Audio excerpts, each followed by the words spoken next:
যজ্ঞে বলি দিতে হবে। আচ্ছা, যদি তুমি তা মেনে না, তাহলে তোমাকে আমি পুত্র সন্তান দিতে পারি। তখন হরিশ্চন্দ্র মনে মনে ভাবলেন, আর তো উপায় নাই। এই পৃথিবীতে সবাই আমাকে আত্মীয় বলে নিন্দা করে। পুত্র যদি হয় তাহলে আত্মীয় আমাকে কেউ আর বলবে না। আজকে হরিশ্চন্দ্র যখন নিজে করলেন, সে ওই মুনির কথা মাথা পেতে নিলেন।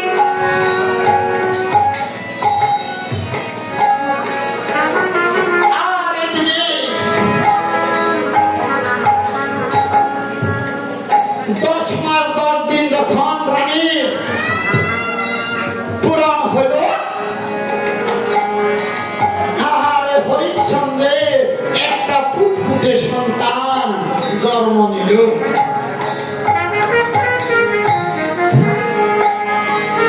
আর এদিকে ফুটফুটে সন্তান দেখে মা বাবা তখন আনন্দিত হলো। বাহ, বহুদিন পরে প্রভু আমাদেরকে কৃপা করেছেন একটি পুত্র সন্তান। সেই পুত্রের নাম রেখেছেন রুহিদাস। সেই পুত্রের নাম রুহিদাস রাখলেন। আর এই যে পুত্র যখন হয়েছে, ওই জল দেবতা বরুণ তখন নিয়ে এসে উপনীত হইলেন। বরুণ বলছেন, রাজা হরিশ্চন্দ্র, এই যে তোমার পুত্র হয়েছে, তুমি তোমার প্রতিজ্ঞা তুমি পালন করো। তুমি যে বলছিলে তোমার পুত্র হলে তুমি বলি দিবে যজ্ঞে, তোমার পুত্রকে বলি দাও। মায়েদের কখনো মন এই যে পুত্র বলি দিবে, মনে চাই কার সন্তানকে দেহ বলি দিবে।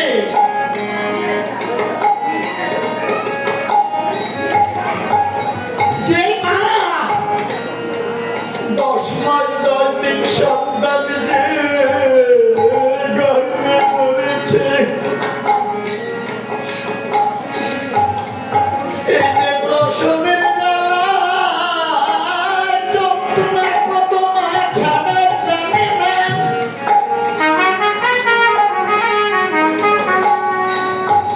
আজকে এই কথা শুনে মা শোক কাঁদিতে লাগলেন। আর বলছেন, মশাই, সবে মাত্র পুত্র হয়েছে, পুত্র তো এখনো পুত পবিত্র হয় নাই। পুত্র পুত পবিত্র না হলে কেমন করে যজ্ঞে বলি হবে?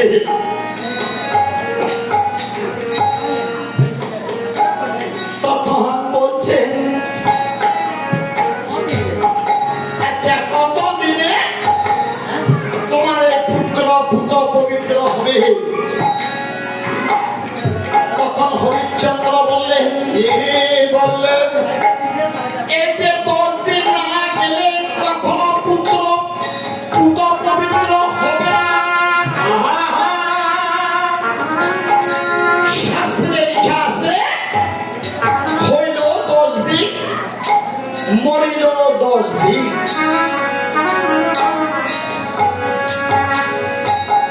এই যে সুন্দর ভাবে গরুর পুরাণে লেখা আছে,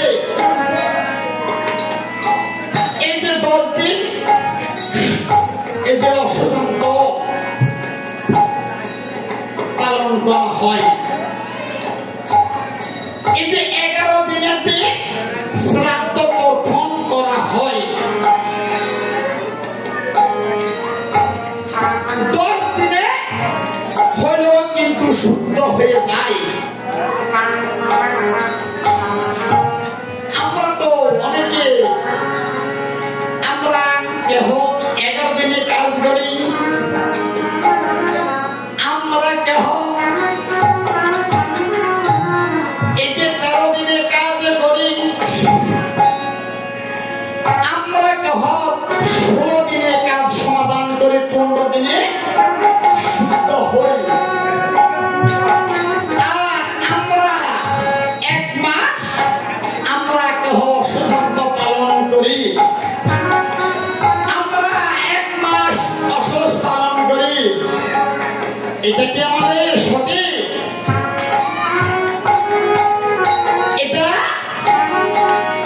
গরুর পুরাণে সুন্দর ভাবে লেখা আছে।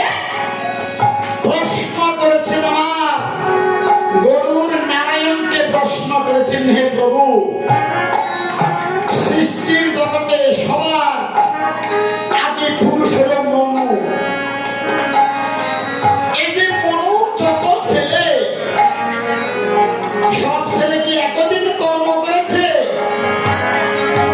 নাকি এতে তারা বিভিন্ন দিক তারা কর্ম করেছে? এই যে ব্রাহ্মণ, ক্ষত্রিয়, বৈশ্য, শূদ্র, এই যে 4টা বর্ণ প্রভু সৃষ্টি করেছেন। ব্রাহ্মণের আদি পুরুষ হল মনু, ক্ষত্রিয় আদি পুরুষ হল তাও মনু, বৈশ্যের আদি পুরুষ হল তাও মনু, আর শূদ্রের আদি পুরুষ মনু। আমরা কেন আমরা একই বাবার সন্তান, মায়ের সন্তান। আমাদের আদি মাতা হলো শতরূপা, আমাদের পিতা আদি বাবা হলো আমাদের মনু। আমরা একই বাবার সন্তান হইয়া আমরা কেন এই যে 11 দিনে, 13 দিনে, 16 দিনে আর আমরা 31 দিনে আমাদের কাজ সমাধান করি? এটা কখনো কিন্তু যুক্তিসঙ্গত নয়। একই মায়ের সন্তান আমরা কেন বিভিন্ন দিন আমরা কাজ করব? গীতাতে শ্রীকৃষ্ণ বলেছেন, হে অর্জুন, এই যে গুণ কর্ম দ্বারা আমি সারিবর্ণ সৃষ্টি করেছি, যে যার গুণ সেই গুণে গুণান্বিত, সেই গুণে গুণান্বিত। কেহ মাস্টার সেই রকম গুণ অর্জন করেছেন, কেহ ডাক্তার সেই সেরকম গুণ অর্জন করেছেন, কেহ বাবার ছেলে, কেহ এই যে কৃষিকাজ করে সেই সেরকম গুণ অর্জন করেছে। বাবার ছেলে, কেহ এই যে মাস্টার সেই সেরকম গুণ অর্জন করেছে। আজকে সবাই তো আমরা এই 4 জন তো কিন্তু আমাদের আদি বাবা হলো কিন্তু আমাদের মনু। আমরা সবাই সনাতন ধর্মে। আমাদের কেন এই যে আমাদের একদিন কর্ম কেন আমাদের না হয়? আমরা বিভিন্ন জন বিভিন্ন দিনে বা বিভিন্ন দিন আমরা কর্ম করি, এটা থেকে আমাদের উচিত না। তাই আজকে হরিশ্চন্দ্র রাজা বলেছিলেন, হরিশ্চন্দ্র রাজা বলেছেন, ওগো কুশাই, পুত্রকে যে আমি বলি দেব বলছ, পুত্র আমার এখনো পুত্র পবিত্র হয় নাই। 10 দিন দিলে পুত্র পবিত্র হবে।